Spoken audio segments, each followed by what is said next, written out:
グータラズです。今日はね、軽バス友の会シリーズキャンピング仕様にボリューム11ですね。前回はもうね、ギャレーフロア完成しました。で、今回はね、設備関係やっていきます。サブバッテリーを搭載して、あとは水道とかね、あと電気の配線、リレーだとか、そういったことをね、やっていきましょう。で、サブバッテリーはね、ギャレの中、ここにね、設置できるように、大きさをちょっとね、考えて、このギャレを作っておきました。サブバッテリーあれだけだから、ちょっと小さいだろうなとは思ってるんですけどね。そんなことより、配線をね、車内に通します。で、サブバッテリーなので、車用の車載のバッテリーとね、つなげるんですけどね。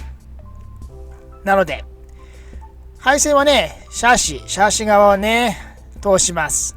車内通してもよかったんですけどね、くるっと配線見えるのも嫌だなと思ったんで、ちょっとね、シャーシ側を通します。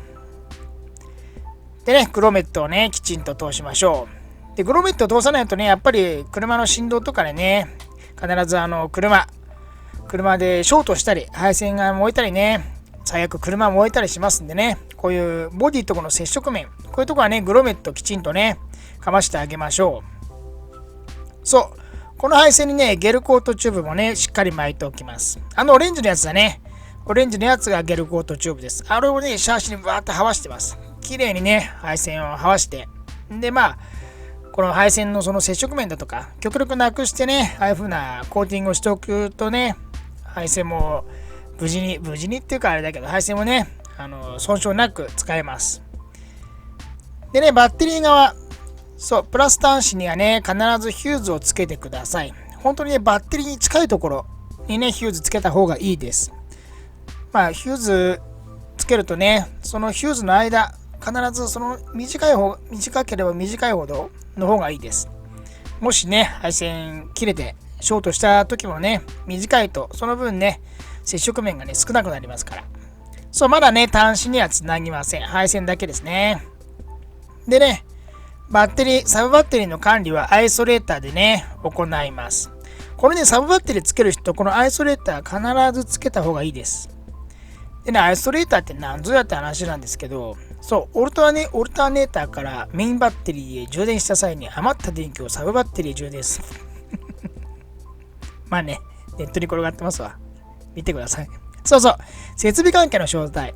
停車時にもテレビ見える、冷蔵庫使える、電子レンジ、水道。これらがね、全部、車のエンジンがかかってなくても使えるっていうね、その状況を作りたいんです。なのでね、配線関係もこのギャレーの中、一箇所にね、集めていきます。そう。で、電子レンジはね、インバーターで動かしました。それがいいなと思って、でかめのね、インバーター設置します。でね、スイッチ関係。ここにね、ギャレーの上側、ここにね、全部スイッチ関係を持っていきます。でね、サブバッテリーのね、モニターもね、あそこにね、集約しました。そうね、配線作業ってね、めっちゃ地味なんですよ。すごい地味なんでね、本当に、絵的にね、全然シーンと手先が動いてるだけなんでね。そう、とっくりはね、別に酒飲んでるわけじゃないですよ。電子レンジをね、ちょっと使ってみたんですよ。そのためにね、あそこに水入れて温めてみました。バッチリね、使えました。ほら、早送りで見てるけど、あんなこと、ほら、ちょこちょこやってるだけなんですよ。なんだこの作業してるって感じがないぐらい、配線作業ってね、地味なんです。あんなことばっかりしてる。だからね、省略しちゃいました。テレビをね、設置します。テレビはね、アルパインのフリップダウンです。ナビもね、アルパインのナビ X08 ですかね。ちょっと古いですけどね、7インチサイズって今なかなか売ってなくてね。それに付随して、アルパインのね、フリップダウン。これをね、テレビとして使います。で、停車時はナビで動かないと、テレビも動かないんですけど、それもね、リレーを使って動くようにしました。後々ね、ちょっと出てきます。で、水はね、シャワーを使います。これ車載用のシャワーなんですけど、これをね、使います。これは本当に 12V で動くやつ。これもね、サブバッテリーで電源を取ってね、動くようにしております。結構なね、水圧あります。本当に。これだったらね、シャワーも浴びれんじゃねえかぐらいです。そう、車外でも使えるようにね、シャワーヘッドはちょうどギャレのね、シンクのところ、外からもね、取り出しやすいところにね、設置しておきました。3つのそのスイッチ関係が全部ね、あそこにあります。そう、すっかり忘れてた。釣りに特化したキャンピングカーってことでね、最初に出てきたと思うんですけど、リールホルダー作っていきます。で、これにね、リールシートを貼るだけなんですけどね、貼るだけってか、つけるだけ。本当に来るのが遅かったんですよ。1週間、2週間以上経ったっけな、2週間ぐらいかな。で、やっと来たんでね、こいつをね、このリールホルダーに、このシートをつけるだけです。本当にただそれだけ。これでね、リールをここに設置して、洗って、干しておくっていう感じかな。ってことでね、ここにね、リールシート設置しました。リール、水に濡れると思うので、やっぱりこのビスとかね、ビスの頭、ここもね、ちょっとタッチペンで黒くね、塗っておきました。これでね、車両にちょっとつけてみようかなと思います。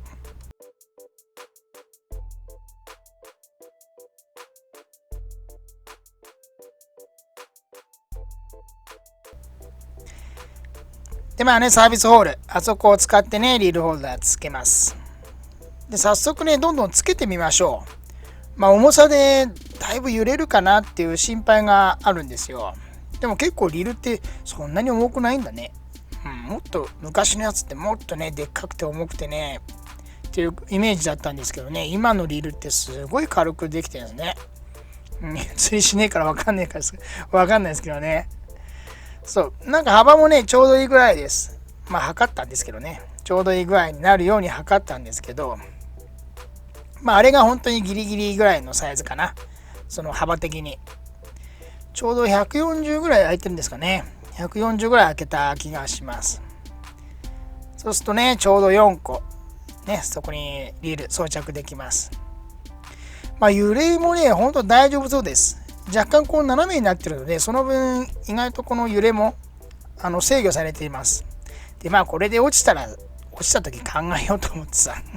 落ちることはね、多分ないと思うんですけどね。落ちたらその時考えましょう。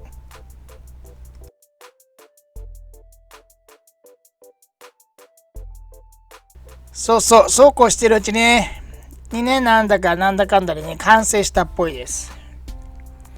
電子レンジでしょ。電子レンジも OK。でね、スイッチ関係、そしてシャワーヘッドでしょ。外でも使えます。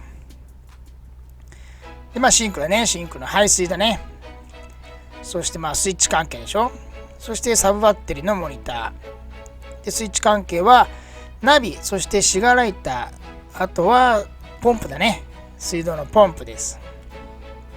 こういう感じで、一応完成かな。一応完成です。バッとこう、設備環境はバッとこう紹介したんですけど、なかなかこう配線の作業って説明もしづらいんでね。そう、リレーとナビをね、フリップダウン、リレーとナビをフリップダウン違うな。リレーでね、ナビとフリップダウンがね、起動します。なのでエンジンかかってなくてもね、ナビとね、フリップダウンが起動するのでね、それでテレビを見るって感じです。で、ここにね、配線関係のリレー、そしてヒューズボックス、アイソレーターをね、集約しました。そこの仕切りはつけた方がいいね。水もあるのでね、あそこの仕切りはつけましょう。こういう感じでね、配線も終わりました。で、駆け足でね、紹介しました。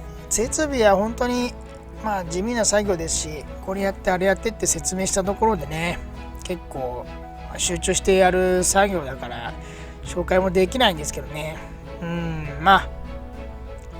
何気に時間ちょっとかかったな。2週間ぐらいかかったんですかね。ここまでやるに2週間ぐらいかかりました。やっと完成というよりは結構ね、あっという間にできた感じです。で、いよいよ完成ってことで、次回ね、本当にきちんとした紹介をねしていきたいと思います。どのような仕様でどのようにねこのなんていうんだ冷蔵庫やら電気やらそういう設備が動くのか、どういうふうなね室内になってるのかっていうのもね次回きっちりね改めて紹介いたします。で金額もねだいぶ安くできた。本当にだいぶ安い。巷で売ってるさキャンピングカーって高すぎるよ、はっきり言って。あれはねほんと金額めっちゃ高いなってつくづく思いました。ちょっと持ってんだろうなってことでねこういうふうなこういう軽キャンピングで軽い感じでね旅っていうのもねできるような、もっと安くこういうの販売できればさみんなこう簡単にこう旅できると思うんだよね。ちょっと巷のキャンピングカーは高すぎます。高いし大したことないなと思うとこもあるしさ、その話も含めてね次回ね作った軽キャンピング紹介していきますね。次回も楽しみにしといてください。本日もご視聴ありがとうございました。